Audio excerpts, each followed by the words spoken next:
نحمده ونصلي ونسلم على سيدنا محمد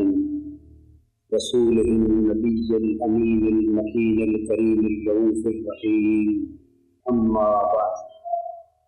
أعوذ بالله من الشيطان الرجيم. بسم الله الرحمن الرحيم. عالم الغيب فلا يظهر على غيبه أحدا إلا من ارتضى من رسول. صدق اللہ مولانا العظیم. محترم مشائخ و علماء کرام، معزز خواتین و حضرات، اللہ رب العزت کا فضل و کرم اور اس کا احسان و انعام ہے کہ ہم اس کی توفیق سے موضوع تصور نبوت پر کتاب و سنت کی روشنی میں اظہار خیال کر رہے ہیں. پچھلے خطبات جمعہ میں تصور نبوت کے ذیل میں یہ بیان کرتے ہوئے کہ نبوت کے خصائص و لوازم کیا ہے، یعنی نبوت کی خصوصیات کیا ہے، ہم نے دو چیزیں قدر وضاحت کے ساتھ عرض کی تھیں. ایک یہ کہ نبوت خالصتاً وحدی استعداد ہے، یعنی فقط اللہ کی دین ہے. اور دوسرا خاصہ نبوت کا کہ نبوت علم غیب سے عبارت ہے. اس باب میں ہم نے غیب کے معنی و مفہوم پہ روشنی ڈالی اور اس کی ان اقسام کا تذکرہ کیا جو قرآن مجید سے ثابت ہوتی ہے. اب ہمیں اس امر کا جائزہ لینا ہے کہ حضور نبی اکرم صلی اللہ تعالیٰ علیہ وآلہ وسلم بحیثیت نبی ان چار اقسام غیب پر کس طرح مطلع تھے. اور اس بیان سے اس تصور کی وضاحت مقصود ہے کہ نبی ان خاصوں سے بہرہ ہوئے بغیر نہیں ہو سکتا. اور کوئی شخص جو دعوی نبوت کرے اور وہ قرآن و سنت کی روشنی میں ان امور غیب پر مطلع نہ ہو اور اس کی دی ہوئی خبریں امور غیب پر یقین و قطعیت کے ساتھ دلالت نہ کریں تو وہ جو دعویٰ چاہے کرے وہ نبی نہیں ہو سکتا. یہاں یہ نقطہ میں واضح کرتا چلوں کہ غیب کے باب میں جب اللہ کا نبی ایک دعویٰ کرتا ہے، بیان کرتا ہے، خبر دیتا ہے تو اس کی حیثیت ظنی پیشین گوئی کی نہیں ہوتی اور قابل تعویل پیشین گوئی کی بھی نہیں ہوتی کہ اس طرح کی پیشین گوئی کر دے کہ مبہم طریقے سے وہ واقعہ پیش آئے اور کچھ کہیں کہ ہاں جو اس نے کہا تھا وہ واقعہ ہو گیا، کچھ کہیں کہ نہیں ہوا. یعنی وہ امر قابل تعویل ہو، بعضوں کی سمجھ میں آئے بعضوں کی سمجھ میں نہ آئے. تو یہ اعلان اور یہ خبر مقصد نبوت کو پوری نہیں کرتی، بلکہ جب اللہ کا نبی کسی امر غیب کی نسبت خبر دیتا ہے تو چونکہ میں یہ واضح کر چکا ہوں کہ غیب کا علم عقل و خیرت سے نہیں آتا، حواس سے خمسہ کے ذریعے نہیں آتا، قیاس، قیافہ، استنباط، استخراج اور فراست اور فہم و بصیرت کے نتیجے میں نہیں آتا، حتیٰ کہ کشف و وجدان کے نتیجے میں نہیں آتا، بلکہ یہ اللہ کی طرف سے اعلام ہوتا ہے، اللہ کی طرف سے آگہی ہوتی. اور جو علم اللہ کی طرف سے اللہ کے نبی کو دیا جاتا ہے اس میں غلطی کا کوئی احتمال نہیں ہوتا، غلطی کا امکان ہی سرے سے نہیں ہوتا. یہی فرق ہے علم نبوت میں اور غیر نبی کے علم میں. نبی اور غیر نبی کے علم میں یہی بنیادی فرق ہے کہ نبی کا علم اللہ کی طرف سے ہوتا ہے اور نبی من جانب اللہ مطلع علی الغیب ہوتا ہے. اور جب وہ کسی امر مخفی کی خبر دیتا ہے تو اس میں غلطی کا اور امکان کا کوئی شبہ تک نہیں ہوتا کہ یہ ہوگا یا نہ ہوگا. وہ قطعی ہوتا ہے، یقینی ہوتا ہے، لازمی ہوتا ہے، لابدی ہوتا ہے. جب غیر نبی خبر دیتا ہے تو چونکہ وہ مطلع علی الغیب نہیں ہوتا، جب وہ اپنے کشف سے خبر دیتا ہے یا اپنی عقل و خیرت کے اندازے سے خبر دیتا ہے یا پیشین گوئی دیتا ہے قیافے کی بنا پر، قیاس و استنباط کی بنا پر، حوادث عالم سے اخذ کر کے وہ چونکہ مختلف ذرائع کی بنا پر خبر مرتب کرتا ہے تو اس میں ہمیشہ غلطی کا امکان باقی رہتا ہے۔ تو چونکہ جس کے علم میں غلطی نہ ہو، یہ نقطہ قابل توجہ ہے، جس شخص کو اپنے علم میں گمان ہو غلط ہو جانے کا کہ ممکن ہے میری بات غلط ہو جائے، وہ بات کرے گا تو گول مول طریقے کی کرے گا۔ اسے علم ہے کہ ممکن ہے میری بات درست ثابت نہ ہو، تو وہ لگی لپٹی گول مول طریقے کی بات کرے گا تاکہ کل کو جب واقعہ رونما ہو تو تعویل کے ذریعے اپنے آپ کو سچا کیا جا سکے، کہا جا سکے کہ یہ جو میں نے کہا تھا اس کا مفہوم یہ نہیں بلکہ یہ تھا۔ وہ گول مول طریقے کی بات کرے گا۔ لیکن اللہ کا سچا نبی جب امر غیب کی نسبت ایک بات کرتا ہے تو اس میں اس بات کے لگے لپٹے ہونے کا، اس بات کے گول مول ہونے کا، اس میں التباس و ابہام کا کوئی شائبہ نہیں ہوتا۔ وہ سفید دن اور چمکتے سورج کی طرح سچی اور سچی بات کرتا ہے، دو ٹوک بات کرتا ہے، اس لیے کہ اسے یقین ہے اللہ کے دیے ہوئے علم کی بنا پر کہ اس کی کہی ہوئی خبر میں غلطی کا امکان نہیں ہے، اور اس کے ذہن میں کلیئرٹی ہوتی ہے، کنفیوژن نہیں ہوتا، التباس نہیں ہوتا، اس لیے کہ وہ سچی اور سچی خبر دیتا ہے اور اسی سے اس کی نبوت عبارت ہوتی ہے۔ تو حضور علیہ السلام ہو یا دیگر انبیاء علیہ السلام، انہوں نے جب امور غیب کی نسبت خبر دی تو ہمیں ہرگز کسی مقام پر یہ بات نظر نہیں آتی کہ واقعہ رونما ہونے پر انہیں تعویل کرنے کی ضرورت پیش آئی ہو کہ یہ جو میں نے کہا تھا اس سے مراد یہ نہ تھا بلکہ یہ تھا۔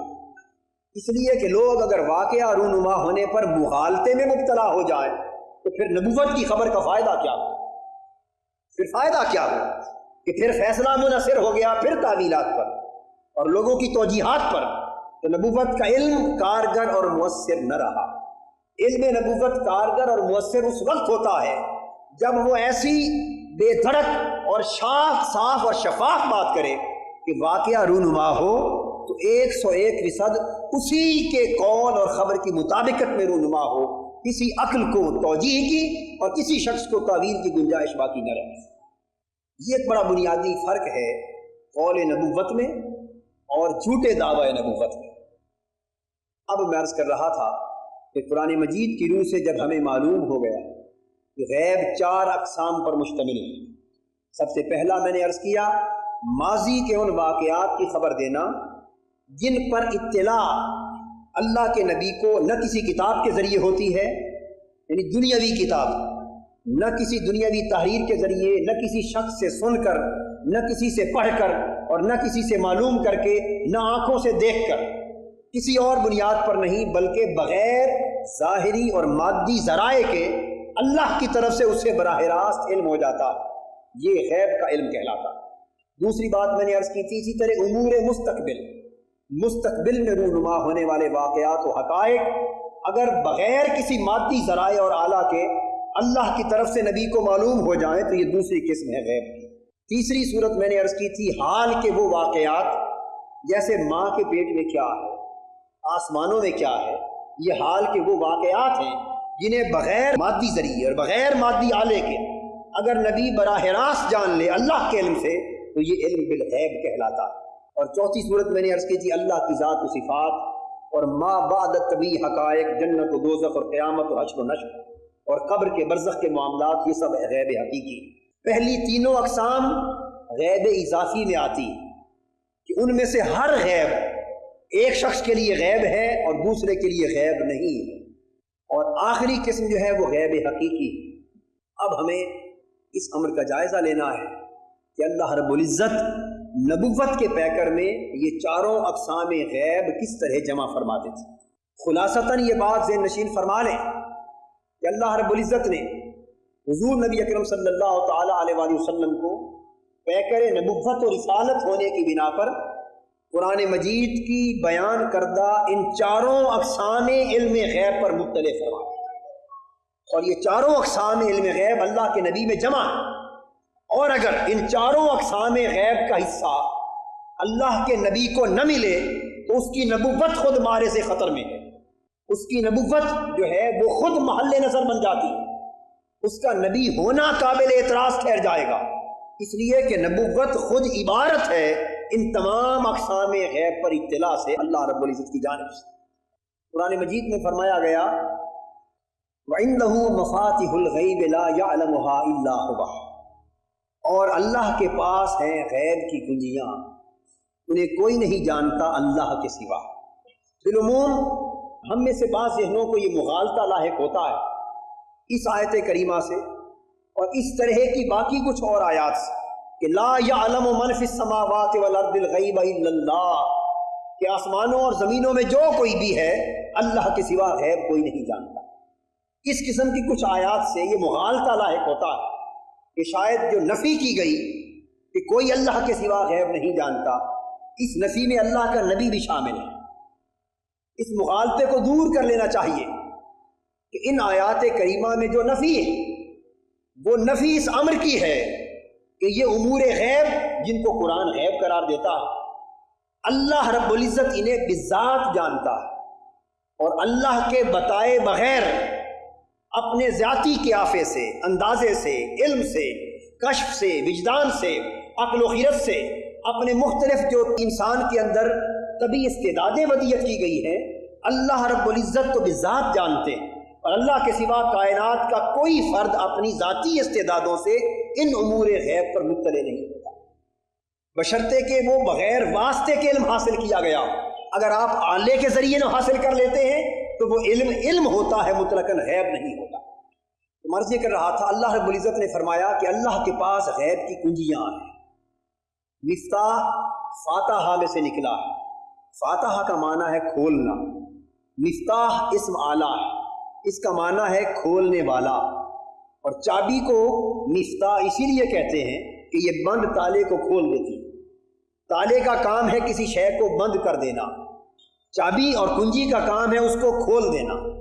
تو مفتاح کا تصور بند اور مخفی شے کو کھولنے سے عبارت ہے۔ جو شے اللہ کے نزدیک کلیتاً کھلنے والی نہ ہو اور جس کا کھولنا اللہ کے نزدیک کبھی مقصود ہی نہ ہو، اور جو ہرگز کسی کے لیے کبھی کھلنے والی نہ ہو، اس کے لیے مفتاح یعنی کنجی کے وجود کا تصور ہی نہیں ہو سکتا۔ اللہ رب العزت نے جب کہا کہ مفاتح الغیب، اللہ کے پاس غیب کی کنجیاں ہیں، تو کنجی کا ہونا اس بات پر دلالت کرتا ہے کہ غیب ایک امر خفی ہے اور اللہ جس کے لیے چاہتا ہے کھولتا رہتا ہے۔ مفتاح کا ہونا اس لیے کہ جس شے کو اللہ رب العزت نے ہمیشہ کے لیے کلیتاً مقفل کر دیا ہو، مغلق کر دیا ہو، بند کر دیا ہو، اور پردہ خفا میں اس طرح رکھ دیا ہو کہ قیامت تک اسے کبھی کسی کے لیے نہ کھولنا۔ اگر غیب کا معنی یہ ہو کہ غیب سے مراد وہ امر خفی ہے جو قیامت تک اللہ رب العزت کسی شخص کے لیے نہیں کھولتے، جب یہ بات ہے تو پھر اس غیب کے لیے مفتاح کا اور مفاتح کا، کنجیوں کے وجود کا کوئی تصور سمجھ میں نہیں آتا۔ اللہ رب العزت کا یہ فرمانا وَعِندَهُ مَفَاتِحُ الْغَيْبِ اس امر پہ دلالت کرتا ہے کہ غیب کچھ امور ہیں، کچھ ایسے حقائق ہیں جو امر مخفی، لوگ اپنے ذاتی ذرائع سے نہیں جان سکتے، اپنی ذاتی کوششوں سے ان پر آگہی حاصل نہیں کر سکتے، اپنے قیافے سے، عقل و خیرت کی مختلف تدبیروں سے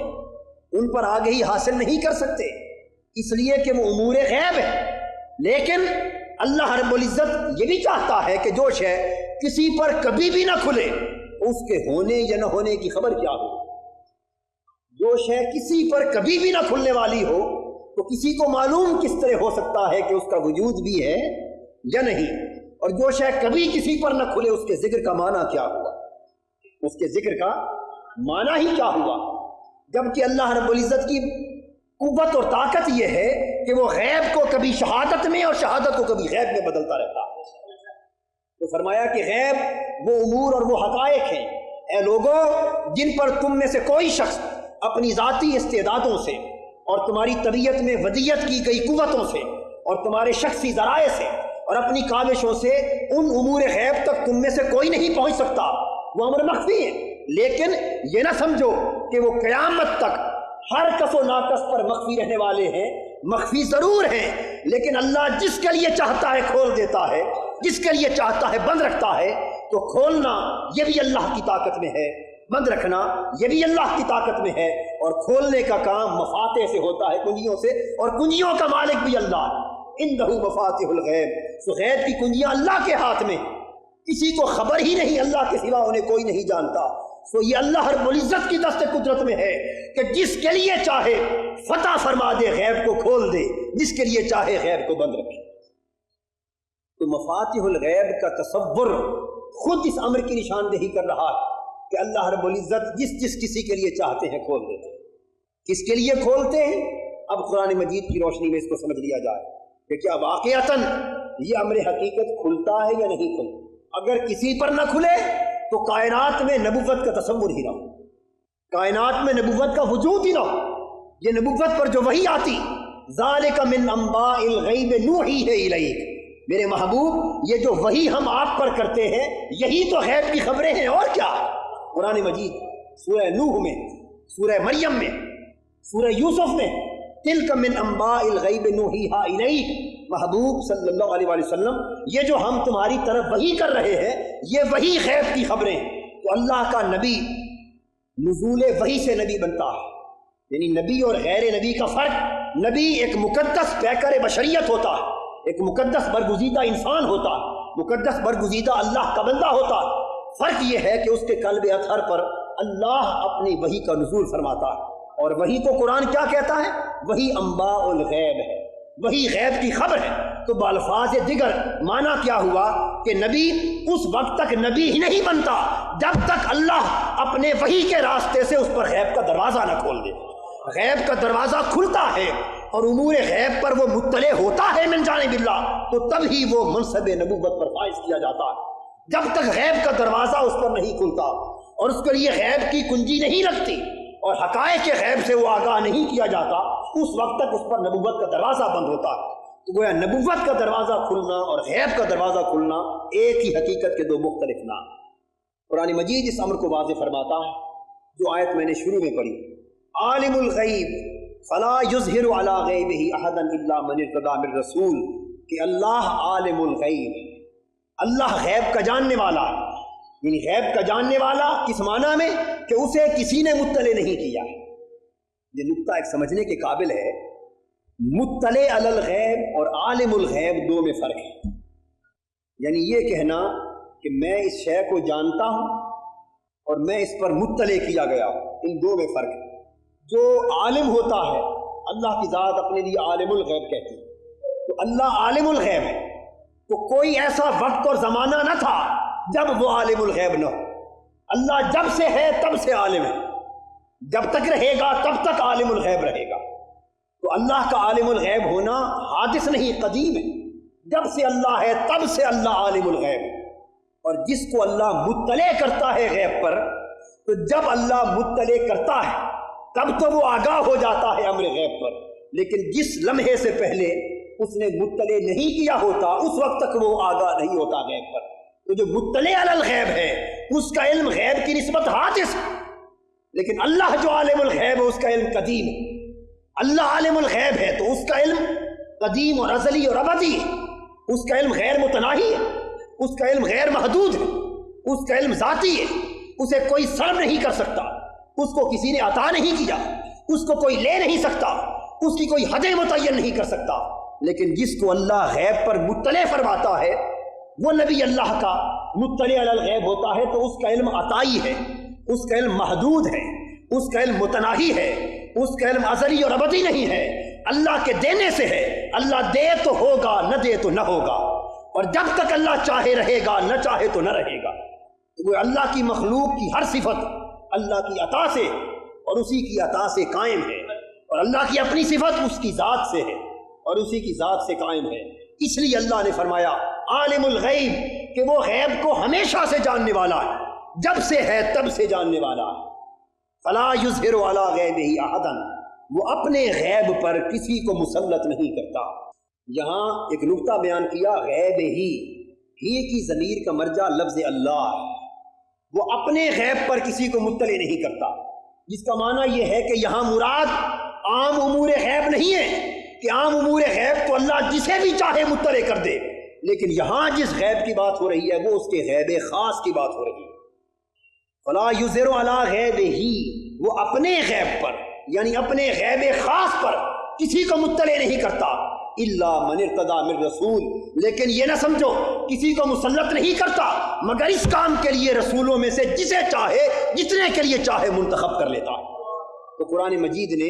اسی آیت کریمہ میں دو تصور عطا فرما دیے، ایک یہ کہ وہ اللہ عالم الغیب بھی ہے اور فاتح الغیب بھی ہے۔ اللہ کی دو صفتیں، وہ عالم الغیب بھی ہے اور عنده مفاتح الغیب سے ثابت ہوا کہ وہ فاتح الغیب بھی، یعنی وہ غیب کا جاننے والا بھی ہے اور جس کے لیے چاہے غیب کا کھولنے والا بھی ہے۔ اور اس تصور کو، اعتقاد کو ذہن نشین فرما لیں کہ جب اللہ کی نسبت اعتقاد ہو تو عالم الغیب کا اعتقاد ہونا چاہیے، جب اللہ کے نبی اور رسول کی نسبت اعتقاد ہو تو مطلع علی الغیب، مطلع علی الغیب کا معنی ہے غیب پر مطلع، غیب پر آگاہ، یہ اعتقاد ہونا چاہیے۔ اور قرآن مجید فرماتا ہے ما کان اللہ لیطلعکم علی الغیب ولکن اللہ یجتبی من رسلہ من یشاء، یہ اللہ پاک کی شان نہیں ہے کہ اے لوگو تمہیں اپنے غیب پر مطلع فرما دے۔ تم مخاطب یہاں عام انسان ہیں، مخاطب عام لوگ، اے لوگو یہ اللہ کی شان نہیں ہے کہ اے لوگو تمہیں، یعنی ہر کس و ناکس ہو اللہ اپنے غیب پر مطلع فرما دے، نہیں، اللہ ایسا نہیں کرتا، بلکہ جسے اس نے اپنے غیب پر مطلع کرنا ہوتا ہے وہ کون ہوتا ہے؟ وہ گروہ انبیاء کا فرد ہوتا ہے۔ وَلَٰكِنَّ اللَّهَ يَجْتَبِي مِن رُّسُلِهِ مَن يَشَاءُ، رسولوں میں سے جسے چاہتا ہے غیب پر مطلع کرنے کے لیے منتخب فرما لیتا ہے۔ تو اللہ رب العزت پھر جس طرح ہر نبی کو اس کے منصب نبوت اور اس کی شان نبوت کے مطابق کمالات عطا کرتا ہے، تو کسی کو معجزات عطا کرتا ہے اور معجزات میں بھی سطح ہوتی ہے، علم عطا کرتا ہے، علم فوق کل ذی علم علیم، علم میں بھی سطح ہوتی ہے، حسن عطا کرتا ہے، حسن میں بھی درجات ہوتے ہیں، کلام عطا کرتا ہے، کلام میں بھی درجات ہوتے ہیں، جاہ و منصب عطا کرتا ہے، سلطنت و حکومت عطا کرتا ہے، حکمت و بصیرت عطا کرتا ہے، الغرض ہر صفت، ہر معجزہ، ہر کمال کے درجات ہوتے ہیں۔ تو جہاں تمام گروہ انبیاء کے درجات اور کمالات ختم ہو جاتے ہیں جملہ صفات کے، ان سے کہیں بلند کمالات و صفات آقا دو جہاں کی شروع ہوتی ہے۔ یہی حال حضور علیہ السلام کی نبوت کا ہے اور یہی اس علم غیب کا ہے جس سے اللہ نے حضور کو مطلع فرمایا۔ اس لیے اللہ رب العزت ہر نبی کو علم غیب عطا فرماتا ہے، کیونکہ نبوت اس علم غیب کی اطلاع کے بغیر ممکن ہی نہیں ہے، لیکن ہر نبی کا علم غیب ایک سطح پر جہاں جا کر ختم ہو جاتا ہے، نبی آخر الزمان صلی اللہ علیہ وآلہ وسلم کو عطا کردہ علم غیب ان حدوں سے بہت مابرہ ہو جاتا ہے۔ اس لیے کسی نبی کی نسبت یہ نہ ارشاد فرمایا جو حکم اللہ نے حضور کی شان میں فرمایا، یعنی جب اللہ کی مخلوق کی بات آئی آپ سے پوچھتے ہیں میرے محبوب کی روح کیا ہے، حقیقت روح، جواب دیا میرے محبوب فرما دے وما اوتیتم من العلم الا قلیلا، کہ تم جتنا بھی جان لو، جتنا بھی جان لو، پھر بھی تمہارا علم علم قلیل ہے۔ قرآن نے کیا کہا؟ تمہارا علم علم قلیل، ما اوتیتم من العلم الا قلیلا،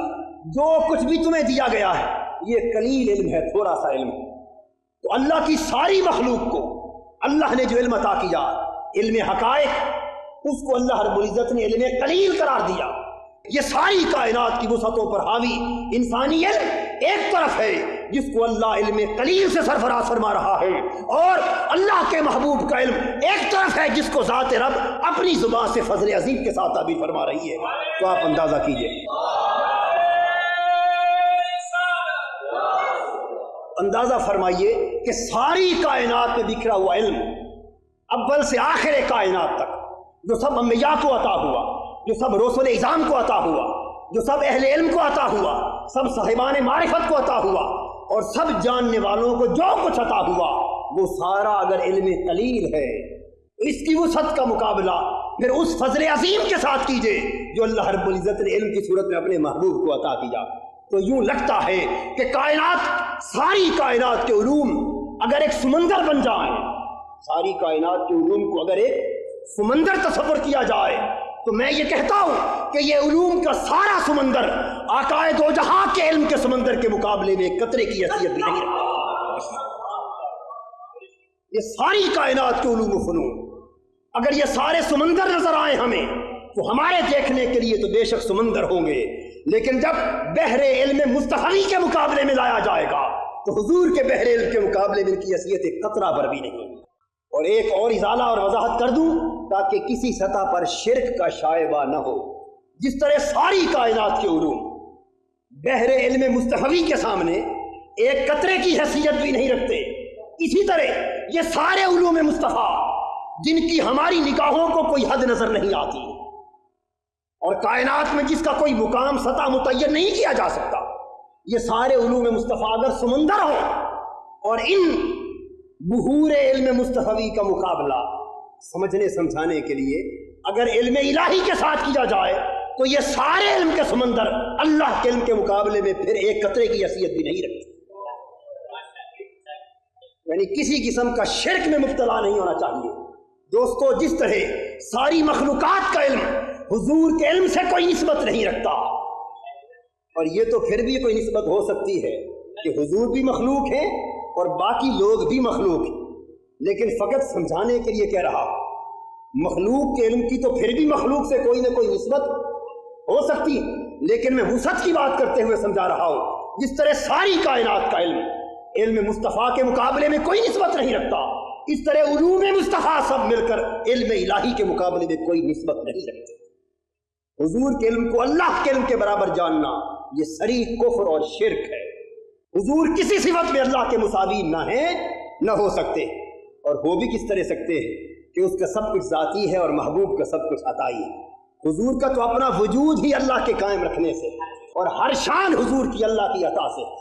تو جس طرح حضور کی کسی صفت کی اللہ سے مقابلے میں بئی طور کوئی نسبت نہیں کہ وہ غیر محدود شانوں کا مالک ہے، لیکن ایک چیز ممکن ہے کہ ایک جگہ میں غیر محدود ہو، دوسری جگہ میں محدود ہو۔ یعنی علوم مصطفی صلی اللہ علیہ وسلم جب علم الہی کی نسبت سے دیکھتے ہیں تو محدود نظر آتے ہیں، بعض نظر آتے ہیں اور جز نظر آتے ہیں، لیکن علوم مصطفی کو جب علوم مخلوقات کے مقابلے میں دیکھتے ہیں تو یہ کل نظر آتے ہیں،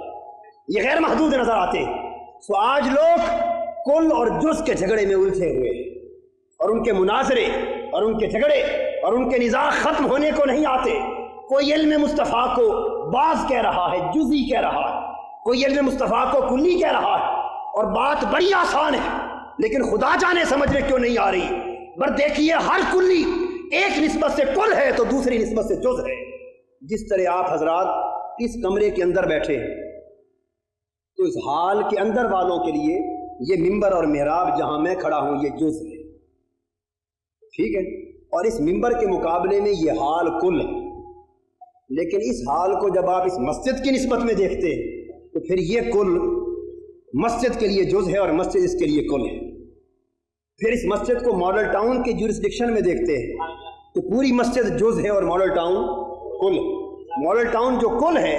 کئی جزوں کے مقابلے میں کل ہے، کئی جزوں کے مقابلے میں، اسے جب لاہور میں رکھ کر دیکھتے ہیں تو پھر وہ جز ہے اور لاہور کل ہے، اور لاہور جو ہزاروں اجزاء کے مقابلے میں کل ہے اسے پاکستان میں رکھ کر دیکھتے ہیں تو پھر وہ جز ہے اور لاہور کل ہے، اور پاکستان جو کئی اجزاء کے مقابلے میں کل ہے اسے جب دنیا کرۂ ارض پر دیکھتے ہیں تو پھر ایک جز ہے اور کرۂ ارض ایک کل ہے، اور یہ ساری زمین جو زمین والوں کے لیے کل ہے، یہ اجرام فلکی اور بے شمار جو سیارے اور ستارے اس کائنات میں گردش پذیر ہیں، اس وسیع کائنات کے اندر یہ زمین پھر ایک جز نظر آتی ہے۔ تو دوستو، یہ جز اور کل ایک ایسا اضافی رشتہ ہے، ایک ایسی ریلیٹیو ٹرم ہے کہ آپ اس کو ختم کرنے کے لیے حد متعین کر ہی نہیں سکتے، اس لیے کہ ہر کل کے مقابلے میں اس سے چھوٹا جز ہے اور وہ اپنے چھوٹے کے مقابلے میں کل ہے۔ تو عقائد و جہاں کے علم پاک کی نسبت بعض کتابوں میں کل لکھا گیا، بعض میں جز لکھا گیا، اور یار لوگ جھگڑنے لگ گئے۔ جھگڑے کی دوستوں کوئی بات نہ تھی، علم رسول کل بھی ہے، علم رسول جز بھی ہے۔ کس طرح اگر اس علم رسول کو علم الہی کے سامنے دیکھیں تو وہ جزوں کا بھی جز نظر آتا ہے، اور علم رسول کو ساری کائنات کے مقابلے میں دیکھیں تو کلوں کا بھی بڑا کل نظر آتا ہے۔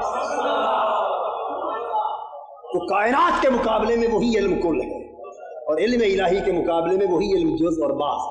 تو جھگڑا رفع ہو گیا، نزاع ختم ہو گیا۔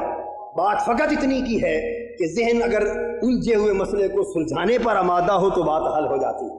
اور الجھے ہوئے مسئلے کو مزید الجھانے پر ذہن برسر پیکار ہو تو بات الجھتی چلی جاتی۔ سماجی کر رہا تھا، اس لیے حضرت امام شرف الدین مصری رحمۃ اللہ علیہ وہ حضور علیہ السلام کے علم کی وسعتوں کی بات کرتے ہیں۔ قرآن مجید میں ہے، فرمایا گیا لا رطب ولا یابس الا فی کتاب مبین، کوئی خشک و تر چیز کائنات میں ایسی نہیں جس کو ہم نے کتاب روشن میں درج نہ کر دیا۔ اس کتاب روشن سے مراد بعضوں نے قرآن لیا اور اکثر علماء نے لوح محفوظ لیا۔ اب دوسرے مقام پر قرآن نے کہا نزلنا علیک الکتاب تبیانا لکل شیء، اے محبوب صلی اللہ علیہ وآلہ وسلم ہم نے آپ پر وہ کتاب قرآن نازل کیا ہے جو کائنات کی ہر شے کو کھول کھول کر بیان کرنے والی۔ ان دو آیتوں سے کیا پتہ چلا کہ اللہ نے قرآن کو اور لوح محفوظ کو دونوں کو مرتبہ علم میں یہ شان عطا کی ہے کہ کائنات میں جو کچھ ہے وہ قرآن میں بھی ہے اور لوح محفوظ پر بھی ہے۔ لوح محفوظ پر درج ہونے کی شان جدا ہے اور قرآن میں موجود ہونے کی شان جدا ہے۔ اور ائمہ محققین نے کہا کہ ما من شیء فہو فی العالم وہو فی کتاب اللہ، کوئی شے ایسی نہیں جو کائنات میں موجود ہو اور اس کا ذکر کسی نہ کسی شکل میں قرآن میں نہ ہو۔ جب یہ دو باتیں واضح ہو گئیں تو اب قرآن جس کو اللہ رب العزت نے کائنات کے سارے علوم کا مبدا اور سرچشمہ بنایا، منبع اور مرکز بنایا، اس قرآن کی نسبت خود اللہ رب العزت فرماتے ہیں الرحمن علم القرآن خلق الانسان علمہ البیان، کہ وہ رحمتوں والا رب ہے، اس نے اپنے محبوب محمد کو قرآن سکھایا اور انسان کو پیدا کیا اور اس کو طاقت بیان عطا کی صلی اللہ علیہ وسلم۔ علم القرآن سے مراد مفسرین کثرت کے ساتھ حضور کی ذات اقدس لیتے ہیں کہ اللہ نے براہ راست جو قرآن سکھایا ہے تو وہ حضور کو سکھایا ہے اور باقی مخلوق کو حضور کی وساطت سے سکھایا گیا۔ تو اللہ کائنات کے سارے علوم کو قرآن میں رکھتا ہے اور قرآن حضور کو پڑھانے والا اللہ ہے، پڑھانے والا۔ تو تین چیزیں ہو گئیں، ایک ہو گیا معلم، ایک ہو گیا متعلم، ایک ہو گیا ذریعہ علم۔ معلم ہوا اللہ، متعلم ہوا اللہ کا رسول، اور قرآن ہو گیا وہ کتاب، نصاب کی کتاب جو ذریعہ علم بنی۔ تو پڑھانے والا بھی کامل ہو، پڑھنے والا بھی کامل ہو اور کتاب بھی علم میں کامل ہو تو کمی کہاں رہ جائے گی؟ کمی تب رہتی ہے کہ یا پڑھانے والا نہ پڑھا سکے، یا پڑھنے والا حاصل نہ کر سکے، یا کتاب اور اس کے علم میں کمی رہ جائے۔ جب دینے والا فضل عظیم کرنا چاہتا ہو اور لینے والا کائنات میں دولت کو بکھیرنا چاہتا ہو اور کتاب وہ ہو جو کائنات کی ہر شے کو سینے میں سمیٹے ہو، تو پھر یہ تصور کرنا کہ کوئی شے علوم مستفوی سے خارج ہو گئی ہوگی، یہ سراسر نقص ہے، وہم اور گمان باطل ہے۔ اور امام شرف الدین موسیری فرماتے ہیں فَإِنَّ مِن جُودِكَ الدُّنْيَا وَذَرَّتَهَا وَمِنْ عُلُومِكَ عِلْمَ اللَّوْحِ وَالْقَلَمِ۔ محبوب آپ کے دسترخوان کا تو یہ عالم ہے کہ دنیا کی نعمتیں بھی آپ کے دسترخوان پر ملتی ہیں اور آخرت کی نعمتیں بھی آپ کے دسترخوان پر ملتی ہیں۔ یعنی اوروں کے دسترخوان کا یہ عالم ہے کہ دنیا والوں کے پاس جاؤ تو دنیا ملتی ہے، آخرت کی دولت نہیں ملتی۔ حاکموں کے پاس جاؤ، سلطانوں کے پاس جاؤ، امراء وزراء بادشاہوں کے پاس جاؤ، اہل ثروت کے پاس جاؤ، ان کے دسترخوان پر دنیا بہت ملتی، لیکن جب آپ ان سے آخرت مانگیں گے وہ کہیں گے بھئی دنیا تو ہمارے پاس ہے، آخرت کے لیے کسی درویش کے پاس جاؤ۔ درویش کے دسترخوان پر جاؤ تو وہ آخرت کی نعمتیں تو بہت دے گا، لیکن دنیا مانگیں گے تو کہے گا کسی دنیا دار کے پاس جاؤ۔ امام بصیری کہتے ہیں کہ دنیا و آخرت کی نعمتیں، اس کا نظام ایسا ہے کہ ایک دسترخوان پر جمع نہیں ہوتی، لیکن محبوب آپ کے دسترخوان کو اللہ نے وہ شان جامعیت عطا کی ہے کہ اگر دنیا دار آتا ہے تو دنیا کی خیرات بھی آپ کے در سے پاتا ہے، اور آخرت کا طالب آتا ہے تو آخرت کی نعمت بھی آپ کے در سے پاتا ہے۔ اس لیے من علومک علم اللوح والقلم، کہ اللہ نے لوح و قلم کے سارے علوم کو آپ کے علموں کا ایک حصہ بنا دیا۔ لوح و قلم کا وہ علم جو ساری کائنات پر محیط، فرمایا وہ علم اللہ نے آپ کے علم کا ایک حصہ بنا دیا۔ تو پھر حضور کے علم کی وسعت کا عالم کیا ہے؟ جب ہم قرآن مجید کی آیات کریمہ کی روشنی میں جائزہ لیتے ہیں تو ہم دیکھتے ہیں کہ یہ چاروں انواع غیب، ماضی، مستقبل، حال اور حقیقت، ان چاروں امور غیب کی اطلاع آقا دو جہاں صلی اللہ علیہ وسلم کو ہے، اور نبوت اسی سے تعبیر ہے۔ حضور علیہ السلام نے ازمنہ اولا کی خبریں بتائیں، اور یہ بھی ذہن میں رکھ لیں، ایک نقطہ سمجھا دوں کہ فقط آپ کو یہ خیال نہ ہو کہ اللہ کی وحی حضور علیہ السلام پر فقط قرآن ہی کی صورت میں ہوتی تھی اور قرآن کے علاوہ حضور پر کوئی وحی نہ ہوتی تھی، یہ بات غلط ہے۔ میں آج اسی نقطے کو سمجھا کر گفتگو ختم کر لوں گا۔ یہ خیال نہ کیا جائے کہ وحی کا نزول فقط حضور علیہ السلام پر بصورت قرآن ہوتا تھا، بلکہ قرآن کے علاوہ بھی حضور پر وحی اترتی تھی۔ قرآنی وحی اور غیر از قرآن وحی کا فرق یہ ہے، وہ وحی جو اللہ تبارک و تعالی جبرائیل امین کے ذریعے حضور کے قلب اطہر پر نازل فرماتے وہ قرآن میں درج ہوتی، اور جو بغیر جبرائیل کے براہ راست قلب مصطفیٰ پر اتاری جاتی وہ قرآن کے علاوہ وحی ہوتی تھی، اور اس کا بھی کوئی حد و حساب نہ تھا۔ قرآن مجید میں ہے نازل بہ الروح الامین علی قلبک لتکون من المنذرین بلسان عربی مبین، آپ کے قلب اطہر پر جبرائیل امین وحی لے کر اترے اور عربی زبان کے قرآن کی وحی لے کر اترے۔ وَإِنَّهُ نَزَّلَهُ عَلَىٰ قَلْبِكَ بِإِذْنِ اللَّهِ، یہ وحی اللہ کے اذن سے آپ کے قلب اطہر پر نازل کی گئی۔ تو قرآن وہ وحی ہے جو بذریعہ جبرائیل حضور کے قلب اطہر پر اتری، اور اس کے علاوہ وہ وحی جو براہ راست حضور سے مخاطبہ کی صورت میں ہوتی، کلام الہی کی صورت میں ہوتی، القاء کی صورت میں ہوتی، اور براہ راست اللہ پاک جو قلب اطہر پر بات اتارتے وہ وحی ہوتی جسے قرآن کے علاوہ سنت اور حدیث کی صورت میں محفوظ کر لیا گیا۔ تو قرآن وحی جلی ہے اور حدیث و سنت وحی خفی ہے، اور قرآن اور سنت میں فرق یہ ہے کہ قرآنی وحی